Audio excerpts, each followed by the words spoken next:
Fine. So let us start with today's lecture. Today's topic is Age of Revolutions. So, how people started revolting. Okay, that we will see. Yes. So we need to have a history textbook of 10th standard and a sharp and alert mind. Revolutionaries set the idea of independent nation in motion. Means like after the French Revolution, that was the first event that took place. So with this idea of revolution, the set of ideas that we want an independent nation, that went on spreading like a fire in the different parts of the world. Okay. So the concept of liberalization and nationalism thus became synonymous with them. So it was just a daily routine, you can say. So everyone wished to have the same nationalism. They were dreaming of nationalism and liberalism. Now the Greek War of Independence worked in provoking nationalist feelings. So more impact was of a Greek War after the French Revolution. Okay, Greece was eventually recognized as an independent nation. Now for this you need to study figure 1 and 8 from the textbook that we will be doing afterwards. Okay. We have the artist tried to capture. So what was the situation, how it went on? The artist have tried to capture the scenario. Art and culture played huge roles in building up the feeling of nationalism among people. Okay, so what was the media through which nationalism was spreading? So it was art and culture. Can you? Okay, so what else promoted a sense of nationalism among the people? You can think of one more element of our day-to-day life that builds a sense of nationalism, and that is language, of course. Yes, the language. Now we are talking about the entire Europe. Okay, we are not talking about France only, right? Meanwhile, revolutions sprang up across Europe in various sections of society. Common man struggled with price hike of essentials.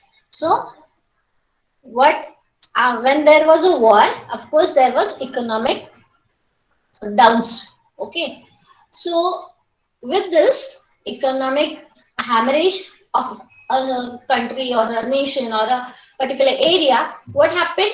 The prices of essentials, which are like basic needs, prices of basic needs, basically food, they hiked, they raised. So women fought for voting rights, and the liberal nationalists demanded the creation of nation state. Okay, so these were things which were taking up place. What were the suffrage? How they suffered? This is what. Like there were price hike, the women were unsatisfied, they wanted the voting right, and the liberal nationalists demanded for creation of new nation. What were the revolutions actually trying to suggest? All these revolutionaries were killed. Did that mean they amounted to nothing? So they were in a sad mood, we can say, and they just wanted freedom. They just wanted some rights, some basic rights, fundamental rights for themselves. Okay. The revolutionaries worked wondered in trying to get a message across. The authorities realized that the process of trying to suppress a revolution, they had to grant certain rights. So those who were ruling, what they felt, the authorities, what they felt, or what they realized, that if they want to suppress this revolution, if they don't want this revolution to grow bigger and bigger, what they should do? They should accept some demands. They should grant some certain rights to the people. So the fight brought with it a definite change in the system. So this is how drastically the governance changed. Okay, yeah. So you need to read from the beginning of page number 13 till the end of page number 18. We will start reading from page number 13. Okay. Okay.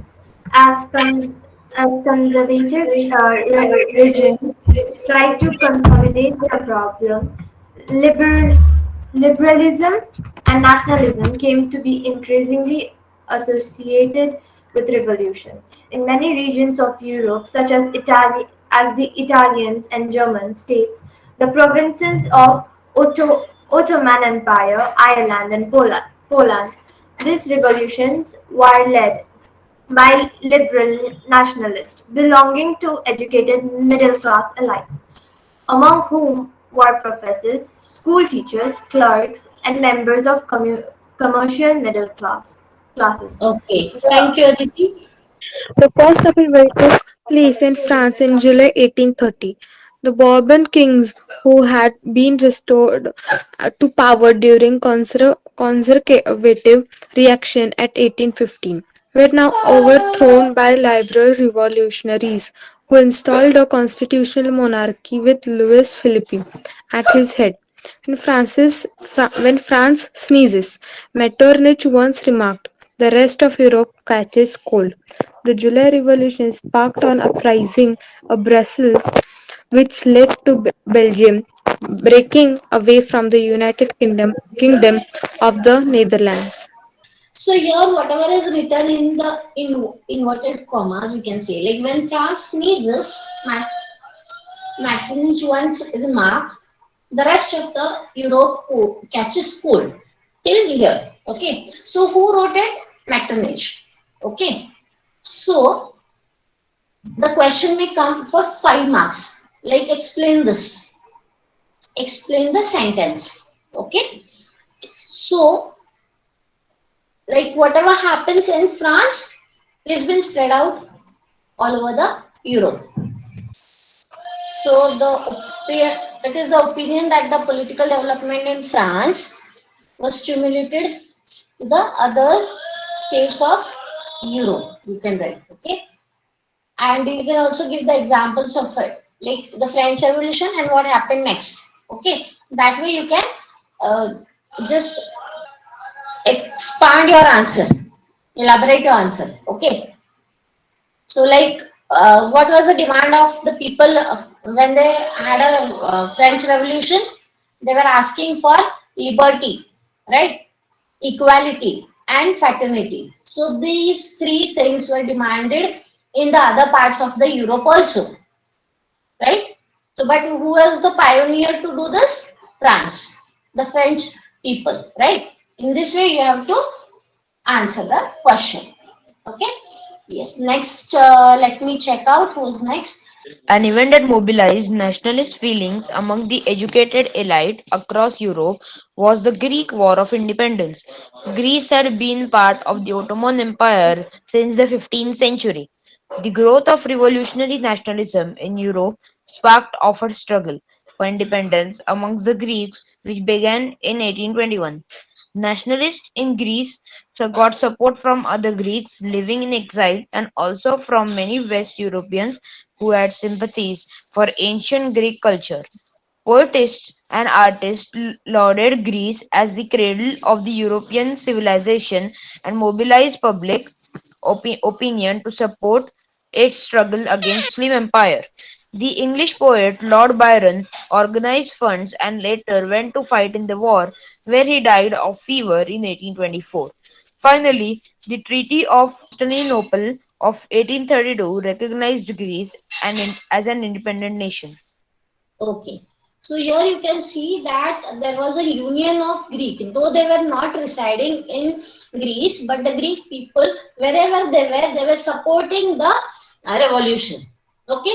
So this support, this feeling of unity, that was also passed further. Okay. This is what it says. Now there was a war, uh, a small war we can say, and after that a treaty of Constantinople was signed, and after the treaty was signed, Greece was declared as an independent nation. The year was 1832. Okay, so see how the people who agree, Greek people, they from different places where they lived, They supported. They added, like they organized funds. They supported the fight by providing weapons and lot many things. Okay. So this here you should understand the unity of the Greek people. Okay, in this chapter, in this paragraph. Now next. The romantic imagination and national feeling. The Okay. development of nationalism did not come about only through wars and territorial expansion. Culture played an important role in creating the idea of the nation. Art and poetry, stories and music helped express and shape nationalist feelings. This paragraph is really important, what you read right now, the development. Okay. So the development of nationalism did not take place only for war and terrestrial expansion. Okay. Nationalism was not restricted to expand the territory or for war.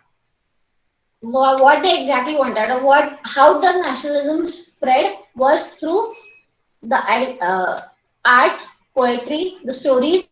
Now, those who were not able to read or write, okay, how did they pass the idea of nationalism? So they passed it by singing different poetries or through music, through different stories.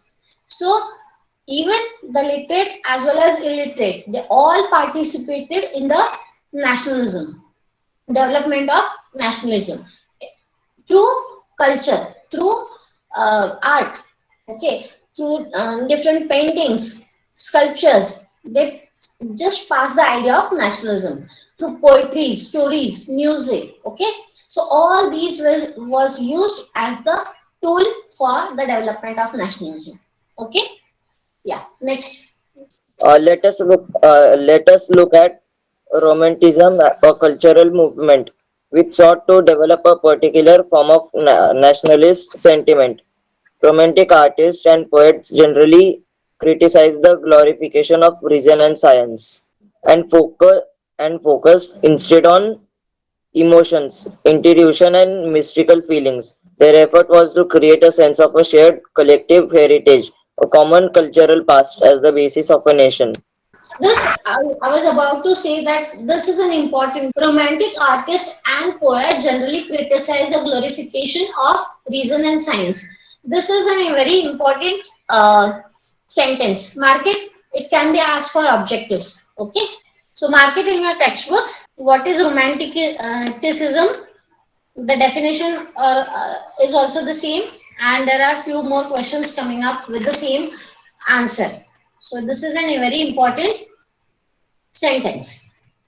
The other romantics, such as the German philosopher John Gottfried, right? Yeah, got right. Okay. Herder, 1744 till 1803, claimed that true German culture was to be discovered among the people Das Volk. It was through folk songs, folk poetry, and folk dances that the true spirit of the nation, Volks, Volksgeist, Yes. was popularized. So, collecting and recording these forms of folk culture was essential to the project of nation building.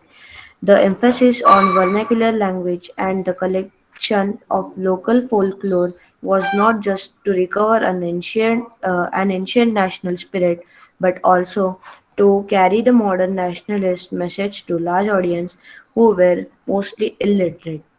This was especially so in the case of Poland, which had been patriotized at the end of the 18th century by the great powers Prussia and Austria. Even though Poland no longer existed as an independent territory, national feelings were kept alive through music and language.